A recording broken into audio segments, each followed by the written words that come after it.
उत्तर प्रदेश के मुख्यमंत्री योगी आदित्यनाथ ने 25 जून 1975 को लगाए गए आपातकाल को लोकतंत्र का काला दिन बताते हुए कांग्रेस पार्टी पर तीखा हमला बोला। मुख्यमंत्री ने कहा, तत्कालीन प्रधानमंत्री इंदिरा गांधी और कांग्रेस ने केवल अपनी सत्ता बचाने के लिए भारतीय संविधान का गला घोंट दिया। उन्होंने सवाल किया, क्या कोई व्यक्ति देश से बड़ा हो सकता है? योगी आदित्यनाथ ने कहा, 25 जून 1975 को कांग्रेस और तत्कालीन प्रधानमंत्री इंदिरा गांधी ने एक ऐसा पाप किया जिसे देश कभी नहीं भूल सकता। उन्होंने लोकतंत्र की बुनियाद को कुचलते हुए ये साबित कर दिया कि उनके लिए सत्ता ही सर्वोपरि है, भले ही इसके लिए संविधान और देश की जनता के अधिकारों की बलि क्यों ना देने पड़े। मुख्यमंत्री ने आगे कहा कि ये कहना कि मेरी सत्ता बनी रहे चाहे लोकतंत्र रहे न रहे, उस मानसिकता को दर्शाता है जिसमें व्यक्तिगत लाभ को राष्ट्रहित से ऊपर रखा गया।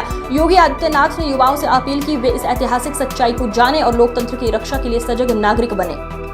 भारत ने अनगिनत बलिदान दिए थे। जिस लोकतंत्र को लेकर के विद्यार्थी हो या युवा, महिला हो या पुरुष,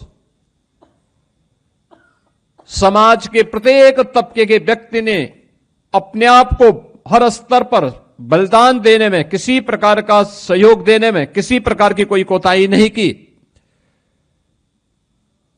बाबा साहब भीमराव अंबेडकर ने तमाम अपमान सहने के बावजूद अपनी पूरी ताकत के साथ, अपनी पूरी बुद्धिमत्ता के साथ भारत के संविधान का जो ड्राफ्ट तैयार करके भारत के नागरिकों के लिए दिया था,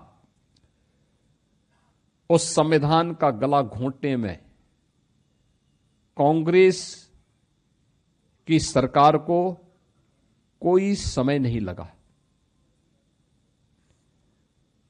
प्रश्न ये उठता है कि क्या कोई व्यक्ति देश से बड़ा हो सकता है?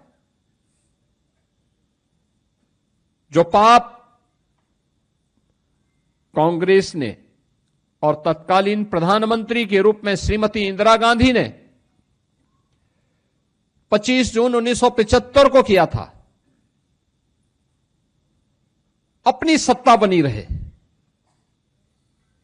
इस देश के क्रांतिकारी नारा देते थे, तेरा वैभव अमर रहे मां, हम दिन चार रहे न रहे। और कांग्रेस ने उस दिन उस संकल्प को कैसे उस संकल्प को चकनाचूर किया कि मेरी सत्ता बनी रहे चाहे लोकतंत्र रहे न रहे। और यह करके कांग्रेस ने आज ही के दिन 50 वर्ष पहले भारत के संविधान का गला घोंटने का काम किया था। भारत के संविधान का गला,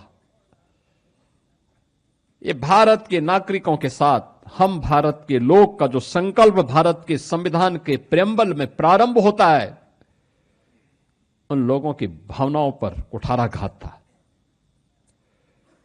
उनके संकल्पों को चकनाचूर करने की एक कुत्सित चेष्टा थी।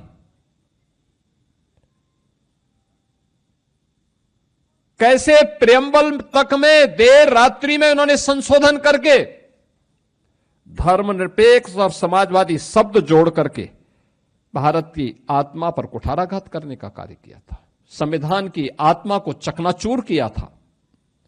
ये किसी से छुपा हुआ नहीं। और अफसोसजनक तो ये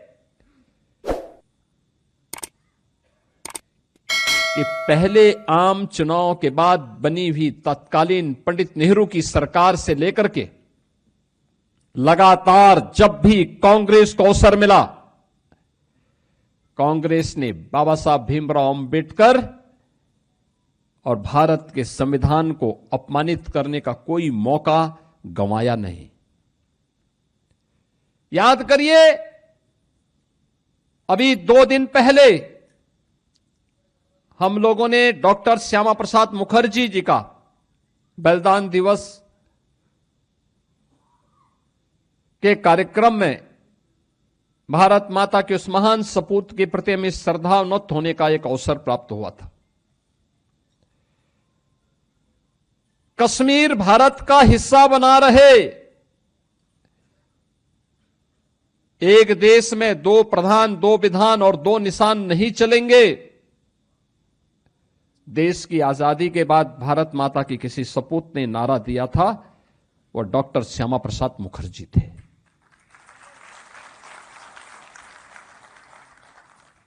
जब देश एक संविधान 1950 में लागू करता है, एक संविधान के तहत पूरे देश को एकता के सूत्र में बांधने के एक संकल्प के साथ उसको लागू करता है, तो फिर कश्मीर के लिए पृथक व्यवस्था क्यों? डॉक्टर श्यामा प्रसाद मुखर्जी जी ने यही तो बोला था, यही तो प्रश्न उठाया था, और इसके लिए उन्होंने अपना बलिदान दिया। कश्मीर में धारा 370 लागू करने का पाप ये कांग्रेस की सरकार का पाप है। मीडिया के गले को घोंटने का काम एक कांग्रेस की सरकार का काम है।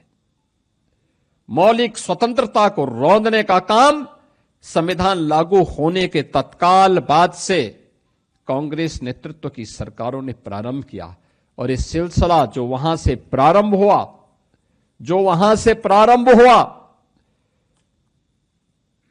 1952 रहा हो, 1975 में उसकी पराकाष्ठा थी, और फिर उसके बाद 1984 में सिखों का कत्लेआम रहा हो, या फिर देश के अंदर जब याद करिए श्री राहुल गांधी के द्वारा देश के अंदर विधेयक की प्रति देश के संसद के फ्लोर में फाड़ी जाती है, ये सभी कृत्य अलोकतांत्रिक हैं, संविधान का अपमान करने वाले हैं, भारत के महान स्वतंत्रता संग्राम सेनानियों की भावनाओं के विरुद्ध आचरण करने वाले हैं, और इस कृत्य के साथ कांग्रेस का इतिहास जुड़ता हुआ दिखाई देता है।